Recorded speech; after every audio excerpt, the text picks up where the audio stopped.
Yo, what's good, my people? Welcome back to the channel. Welcome to Patala FC. We are within. Today, I just want to discuss and finally end my, I think, prolonged scrutiny of Maurcio Pochettino. We are going to delve deep into the next game weeks up until game week 15. Now, yes, football is a game-by-game thing, but I do feel that we need to be aware of where we're able to pick up points with this young team that haven't played together mostly, and how can Poch best work around this. Now, it's tricky, and I want to just show you the graphics really quickly so we can just look at them immediately before we delve a bit deeper into them. Our next 6 games, followed by our following 7 games. Realistically speaking, football fans will come at you and say, you might have built momentum, other teams will be in a different place at that point. But if we look at our fixture, the supercomputer has done us a wrong in terms of trying to develop a young squad into a squad that can get a run of results. However, the positive point that I would like to put across is these next 6 games give Poch an opportunity, I believe, to firstly experiment.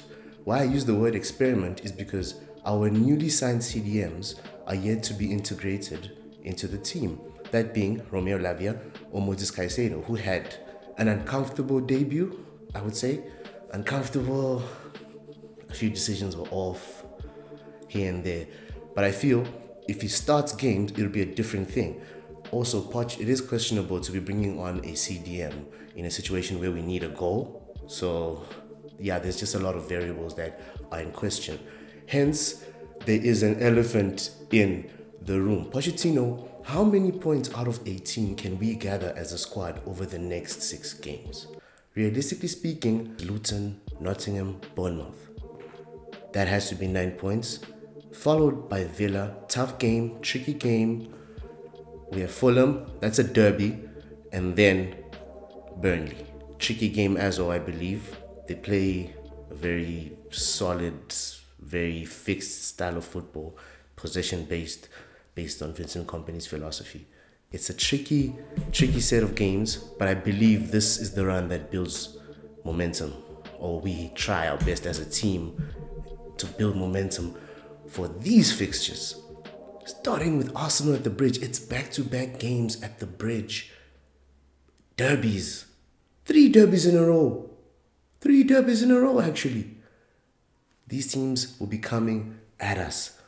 Arsenal, Brentford, we have not had an easy game against Brentford ever since Brentford were promoted. If anything, Brentford have had an easier ride against Chelsea since they came back to the league than we've had against them. There was one 1-0 victory where Mendy had to be immense for us to even get the W that day. Every other game has been shambolic. When Christian Eriksen returned to Brentford, he tormented us at the Bridge. Spurs, we somehow usually get a result against Spurs, but last season even Potter was unable to do that, which was certain that, hey, this is not the man for the job, to be honest. The champions, Man City, of course. Newcastle, good game against them in preseason, but preseason is preseason, and now they have a very strong midfield. Yeah, the Newcastle versus Man City game was a bit eye-opening in terms of the quality, because the midfields were literally cancelling each other out based on the ability of the players in midfield. Brighton and Hove Albion. Need I say less when De Zerbi's players are scoring 4 goals per game at ease? Manchester United. However, all of us will be in a different place. That's why we also have to consider we'll be in a different place in terms of form. Us believing that Chelsea will have picked up at that point, these players will have a form of chemistry that can win us games. Game after game. We need to build that form.